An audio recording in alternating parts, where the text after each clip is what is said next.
Are you listening to the quiet people on your team? I learned that lesson very early in my career. I worked in an organization filled with confident, talkative people. They thought out loud and easily filled space with their words. Yet there was one person that stood out for me, not because she was louder or more talkative than any of the others, but because she wasn't. She rarely spoke, and people sometimes even wondered if she was engaged in the conversation. However, I quickly learned to pay attention and to seek out her insights, because when she did speak, her words were thoughtful. She could clarify multiple perspectives better than anyone else in the room. And she did it all with this quiet sense of authority. She never raised her voice. She never shouted. I really admired her ability. That's the core theme of Susan Cain's book, Quiet. Now, we often overlook the quiet people in the room. Western society has a bias toward the extrovert ideal. And this bias doesn't necessarily deliver consistent results and often leads to unwanted consequences. Stay tuned to learn how this bias toward the extrovert ideal and our bias towards resistance to change is making change harder for you and your organization. Welcome back to the channel and the third installment in our new series, 10 Books Every Change Leader Needs to Read. For those of you who don't know me, I'm Dr. Dawn-Marie Turner, President of Turner Change Management and creator of the Readiness Mindset. Our third book in the series, Quiet by Susan Cain, The Power of Introverts in a World That Can't Stop Talking. It was written by Susan Cain, co-founder of The Quiet Revolution, a company dedicated to unlocking the power of introverts for everyone's benefit. You can see I have lots of takeaways, but one of my big takeaways from this book was the similarity between society's bias towards extroversion and our beliefs about resistance to change.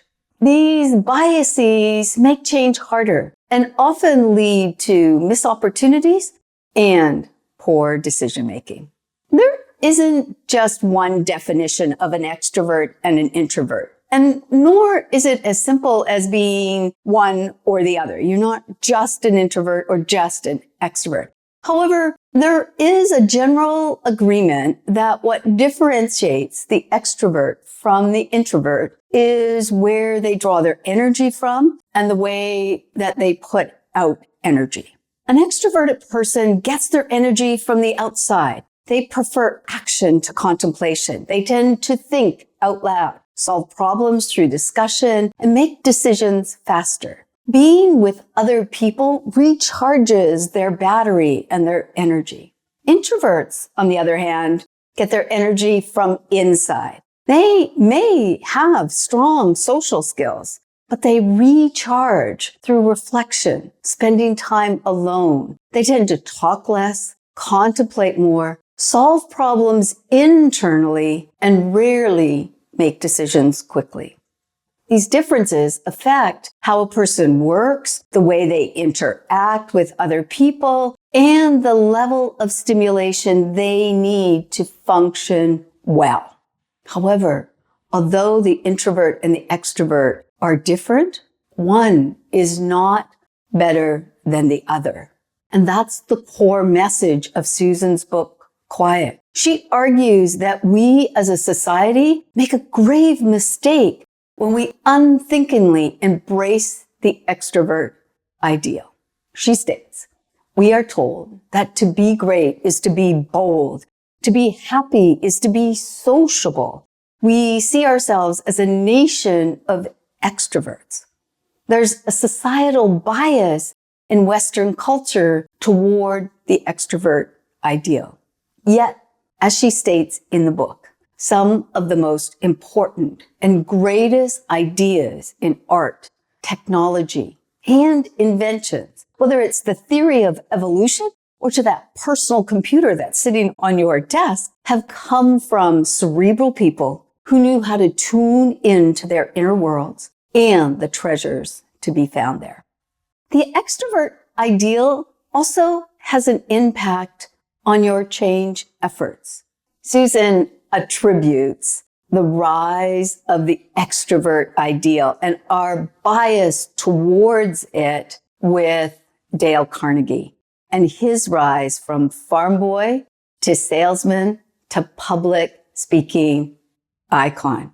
American society during that time shifted from a culture of character to a culture of personality. And by default, so did most of all other Western societies make a similar shift. Gregariousness was embraced, even by educators and parents. Solitary play was discouraged, and being quiet or shy became something that you had to overcome. She describes how universities like Harvard and Yale in the 1950s geared their admission practices towards the gregarious, avoiding what they called the intellectually overstimulated.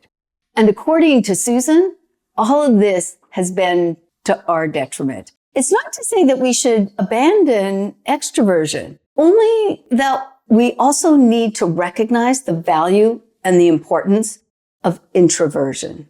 Because society's bias towards extroversion doesn't consistently deliver the kind of results we're hoping it will, and it has many unwanted consequences. There's a perception that talkers are more intelligent than quiet people, yet there's no empirical evidence to support that perception. Things such as grade point average, intelligence tests, and even SAT scores show no difference between extroverts and introverts. Other research found that we tend to view people who talk fast as more appealing, creative, having charisma, and better problem solvers than slower talkers. But according to Susan and the work that she's done, this would be fine if talking more correlated to more insights. But it doesn't.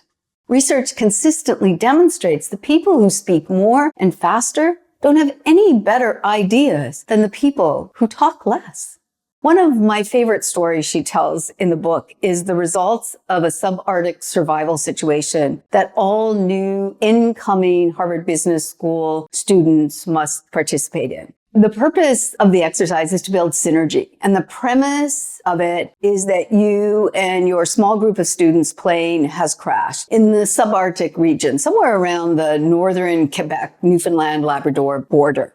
The students are told 15 items have been salvaged from the plane, and they must first individually and then as a group rank the importance of those 15 items for their survival. The group fails if any individual member of the team has a better ranking than the team overall. That's exactly what happened when the students prized assertiveness too highly. In her example, one student describes that in their group, they had a person with extensive northern backwoods experience. However, he was one of the quiet members of the group. So many of his ideas were rejected because of the conviction that the more vocal members of the group spoke about and how they delivered their ideas. Interestingly enough, the ideas of this quiet person that were rejected were the ideas that if it had been a real situation would have saved their lives. This bias towards extroversion can also have an effect on your organizational change efforts. Whether it's moving too quickly on a change initiative when the ripples and consequence of that change have not been thoroughly and holistically thought through, and then labeling people who raise concerns as resistant to change. Or it could be a bias towards the belief that people are resistant to change so that you miss out and ignore the quieter signals of readiness within your group or your team. Regardless, your failure to acknowledge and listen for the quieter people in a group and or your organization means that you can miss out on very valuable contributions that the whole group can bring to your organization. And as Susan and the research suggests, the healthiest and the most effective teams include a mix of extroverts and introverts. So it's important that you create an inclusive environment. If the power of any organization is its people, and as Susan suggests that there's a bias towards extroversion, then what can you do to make space to hear the quieter people in your organization? Here are just 3 of the suggestions that she offers in the book. 1, create an inclusive environment, one that recognizes the way different people recharge, think, create, respond. For example, one organization we worked with wanted to increase the level of collaboration and interaction. So they redesigned their physical space to include more areas for socialization and allow people from a variety of areas to come together.